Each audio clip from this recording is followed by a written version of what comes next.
Quand on prend une bouteille d'eau connue dans un rayon au quotidien, cela se fait presque automatiquement. Le nom sonne familier, l'étiquette semble propre, la promesse de pureté paraît évidente. Mais cette évidence même est remise en question lorsque des tests de laboratoire indépendants examinent la situation de plus près. Car entre l'image que les marques véhiculent et ce qui est mesurable analytiquement, il peut y avoir un écart significatif. Et c'est précisément avec un tel cas que nous commençons maintenant avec le top 1. Top 1. Un exemple typique d'eau minérale, Pana Natural. Cette eau est associée depuis des années à une image très claire.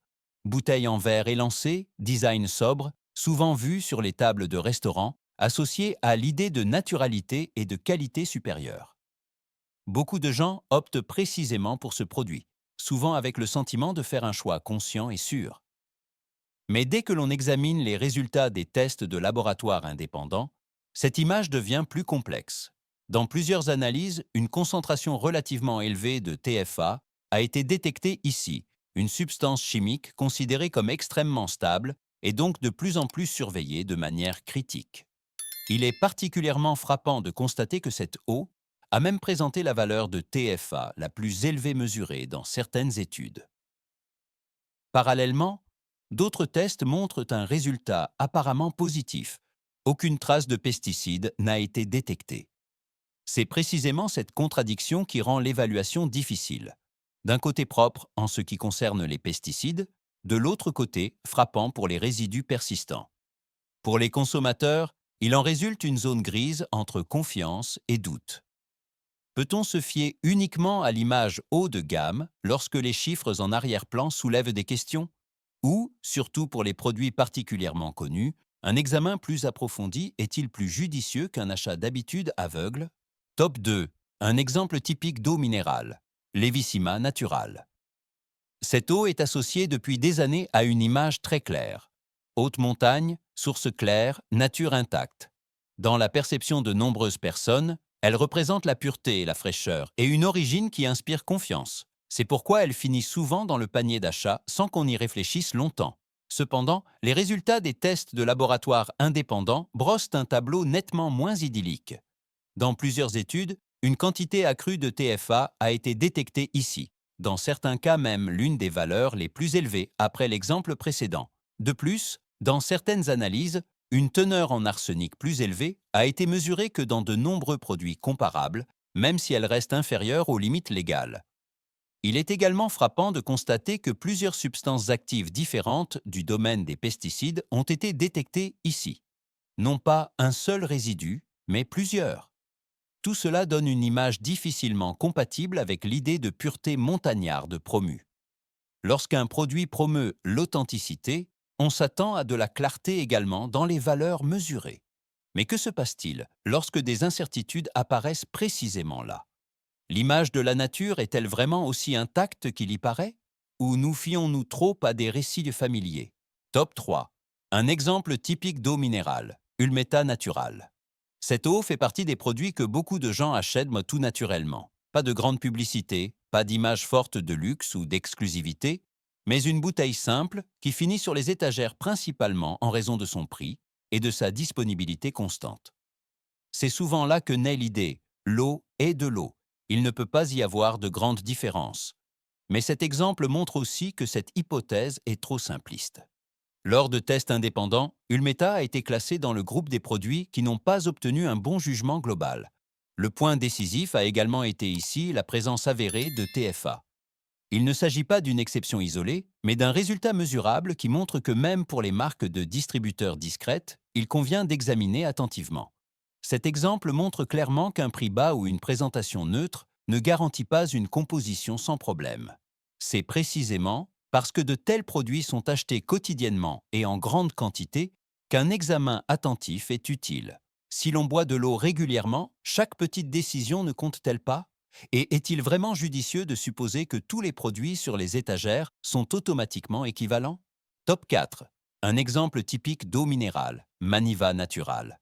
Cette eau est souvent perçue comme particulièrement légère et digeste. Sur les étiquettes, on trouve des indications d'équilibre, parfois sur le pH, associées à l'idée d'une eau douce pour le quotidien. Beaucoup de gens choisissent ce produit précisément parce qu'il semble discret et qu'il procure un sentiment de sécurité.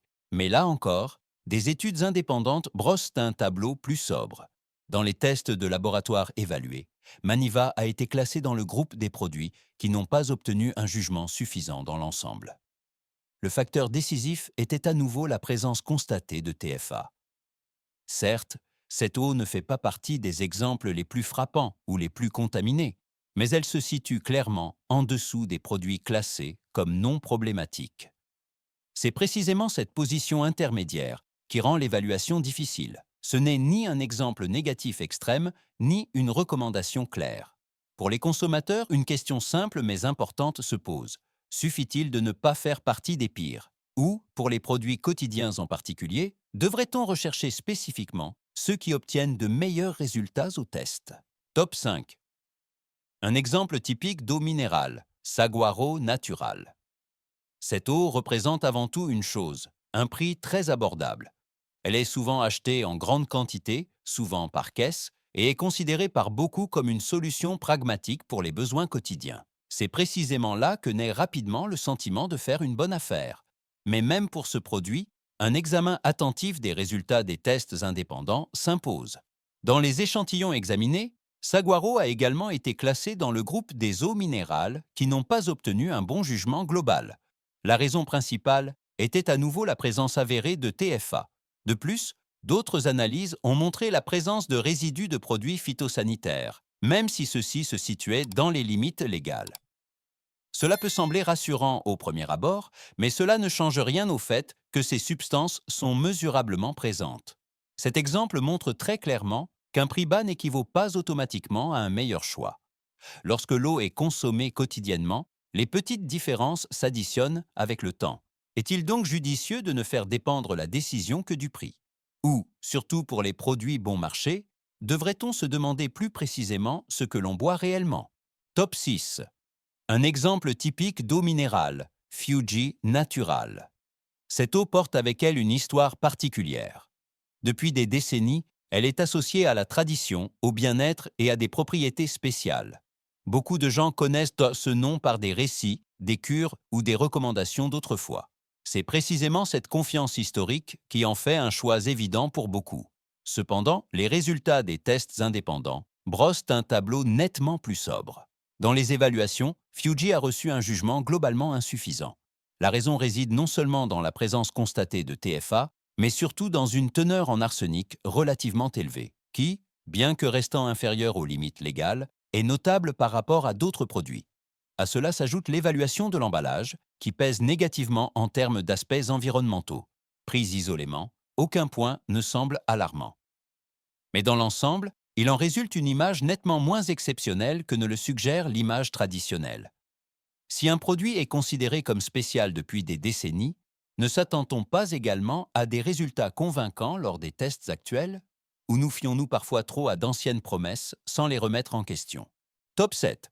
Un exemple typique d'eau minérale, San Pellegrino, minérale. Cette eau est pour beaucoup un élément essentiel des moments spéciaux.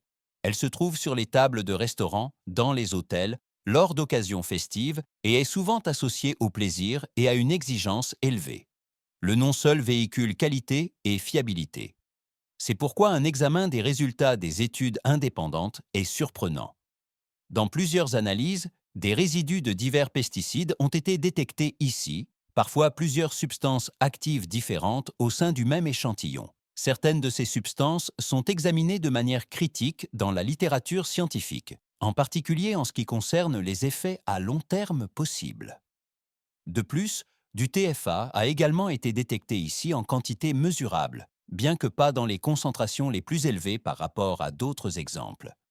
Le résultat est une nette tension entre l'image et les valeurs mesurées. Un produit considéré comme de haute qualité est automatiquement perçu comme non problématique. Pourtant, les chiffres racontent une autre histoire. Si des résidus sont détectables même chez des marques iconiques, une question fondamentale se pose. Dans quelle mesure nous laissons-nous guider par la notoriété et l'habitude? Et à quelle fréquence vérifions-nous vraiment si la confiance que nous accordons quotidiennement est toujours justifiée? Si ces 7 exemples montrent que des noms connus ne sont pas automatiquement le meilleur choix, La question suivante se pose presque inévitablement. Existe-t-il des alternatives qui ont obtenu de bien meilleurs résultats au test? Recommandé 1. Un exemple positif d'eau minérale. Blues, Sant'Antonio Natural. Cette eau passe d'abord inaperçue. Pas de mise en scène de marque forte, pas d'image de luxe ou d'exclusivité, mais une présentation sobre qui suscite peu d'attentes. C'est précisément pourquoi le résultat des tests de laboratoire indépendants est si remarquable. Aucun TFA n'a été détecté dans les échantillons analysés, un point particulièrement important dans les comparaisons actuelles. La composition chimique de l'eau a également été évaluée comme équilibrée et discrète dans l'ensemble. Dans l'évaluation globale, ce produit n'a pas seulement bien performé, mais a été classé comme la meilleure eau du test et le meilleur achat. Le contraste marqué entre le prix et le résultat est particulièrement intéressant. Alors que de nombreuses marques connues sont nettement plus chères, cet exemple montre que la qualité n'est pas nécessairement liée à des coûts élevés. Cela illustre à quel point nous nous laissons guider par les noms et les images au quotidien. Peut-être qu'il vaut la peine de remettre en question les habitudes, surtout pour un produit consommé quotidiennement. Si des valeurs de mesure objectives brossent un tableau si clair, pourquoi ne pas inclure davantage ces informations dans sa propre décision? Recommandé 2. Un exemple positif d'eau minérale, Valpura Natural. Cette eau fait également partie des produits qui se distinguent positivement dans les tests, sans faire de bruit. Aucun TFA n'a non plus été détecté dans les échantillons examinés, ce qui la distingue nettement de nombreux autres exemples. L'évaluation globale a été clairement positive, soulignant particulièrement le rapport équilibré entre la qualité de l'eau, le prix et les caractéristiques de l'emballage. Il s'agit d'un produit qui n'est pas constamment promu et ne fait pas de grandes promesses. Au lieu de cela, il convainc par des résultats constants et vérifiables. Pour les consommateurs qui achètent régulièrement de l'eau et souhaitent faire un choix éclairé, cet exemple offre une orientation solide. Cela montre qu'une bonne décision n'a pas besoin d'être spectaculaire. Souvent, elle se trouve là où on ne l'attend pas, chez un produit discret qui convainc par ses chiffres. Peut-être que cette objectivité est précisément un avantage lorsqu'il s'agit de faire un choix judicieux à long terme. Ce qu'il reste, c'est une simple constatation. Un nom connu ou une image de qualité ne garantissent pas automatiquement le meilleur choix. Les tests indépendants peuvent aider à remettre en question les habitudes et à prendre des décisions plus éclairées. Si cette vidéo t'a aidé à voir au-delà des étiquettes, n'hésite pas à laisser un j'aime et à t'abonner à la chaîne. Et écris dans les commentaires quelle eau tu achètes habituellement et si ces informations changent quelque chose à ta décision.